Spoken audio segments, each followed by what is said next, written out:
Hello viewers, আসসালামু আলাইকুম। দেখেন আমাদের সিসিটিভির ফুটেজ। শীতের সকাল, দেখতে কি সুন্দর পরিবেশ। দেখেন কত সুন্দর চলতেছে, গাড়ি চলতেছে উপরে দিয়া, নিচ দিয়া। রাস্তাটা কত ক্লিয়ার, দেখছেন কি একটা সৌন্দর্য দেখা যাচ্ছে আমাদের পরিবেশটা।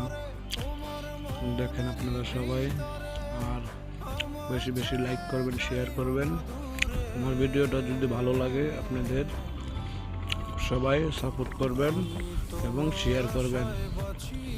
এটাই আপনাদের কাছে আমার আমন্ত্রণ রইল। সবার কাছে দাবি একটাই আমার, সবাই আমাদের সাপোর্ট করবেন আমাদেরকে। ওকে, আর কিছু বলার নেই। আল্লাহ হাফেজ। সবাই ভালো থাকবেন, সুস্থ থাকবেন, এই কামনা।